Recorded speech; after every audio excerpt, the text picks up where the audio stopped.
Assalamualaikum warahmatullahi wabarakatuh. I am Diana Rosalyn. I am lecturer of Postgraduate Department at Islamic State University of Sultan Taha Saifuddin Jambi, Indonesia. I am presenting on behalf of our research team. I am going to present about our research, which is supposed to be presented at Asian Education Symposium 2020. But because of Corona pandemic, that is presented virtually. The title of our research is Proto-Language and Education of Duano Ethnic at Sabah Regency. The title of our research is Proto-Language and Education of Duano Ethnic at Sabah Regency. Background and the purpose of the research. The position of Duano is selected included to endangered language sought a shift in vocabulary. Innovations were found at young generation and relic at the older generation. This problem resulted that Duano is selected being the second language under Malay language. The number of young generation who achieved higher education was smaller than other young people at Kampung Laut. It could be concluded that Duano people had weakness economically and socially. In another case, they had their mother tongue but they preferred to use the Malay language. They felt inferior when they had to show their identity as Duano. People sometimes labeled them with negative views. Generally, many factors contributed to this situation such as intermarriage, natural disaster, migration, and etc. For the Duano people, intermarriage was the strongest factor because the majority of people of Duano marry with the people outside of their community. The children who grow up from this family were taught Malay than their dialect. The purpose of the research were to find out the proto-language of Duano ethnic from Sabah, worship, words maintenance, and to find out the ways of Duano educate the children in preserving their mother tongue in Sabah. Methodology. There were two types of research used in this study, qualitative and quantitative. These two kinds of research were used alternately. In the initial stage, qualitative research was used to describe the data related to lexical, phonological data, and education data. In the next stage, the result of the observation will be tested first in quantitative research by applying the dialectometry formula. In choosing the informants, the study used purposive sampling technique. The technique of collecting data were observation, interviews, and documentation. Besides that, the study also used descriptive and comparative technique to describe the assimilation, shift words, and education development in Duano family. Result and discussion. Here you can see that there are two tables, and then I will explain it.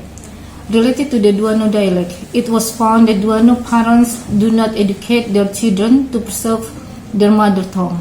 This situation was not only occurring at Astra and Astritara as 15, but also to Nisa, the young mother. The age is around 35. It occurred because of shame, rebellion, and intermarriage. Feeling shame when they wanted to talk Duano language. The society at that village tend to speak Malay than other dialects in the public area. They were not self-confident when talking Duano, although with a fellow ethnic of Duano.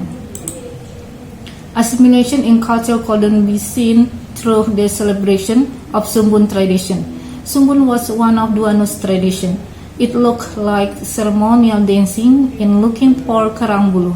In the past, people who contributed to dance were women and the men were fishing. Sumbun could be found at low tide where the sea level became land and small island. It was found only in three regions. They are China, Kalimantan province, and Jambi province. The point of assimilation here was the dances of Sumbun usually performed by Duano people, but nowadays it was learned by Malay, Banjar, and Bugis people. This situation made Duano ethnic felt disappointed because it was their tradition, but they cannot perform it by themselves. As stated by Asri Tara, that Sumbun was the symbol of their tradition. They had more right to dance than others, but it was proved that through this multicultural society, they had adopted a certain culture with them in terms of language and ritual. Conclusion: the word list of Swadesh to 200 basic words from 4 informants through Cognate, where Anissa 49% data, Harun 49% data, Asri 51.5% data, and Nur 49.5% data. It means the data that close to PM was Asri 51.5%. And then the highest maintenance of proto-language will be found at the third informant Asri, that is 11%. And the highest of innovation of proto-language of Duan ethnic was Anissa. She got 90% from 200 word list. The syllable that changed from PM to Duanos word were 28 syllables. The assimilation of Duan ethnic in Sabah consists of language and culture. The assimilation of language was found in 2 groups that included in the same place articulation. They were glottal and velar. Then at velar articulations, they are 90 data.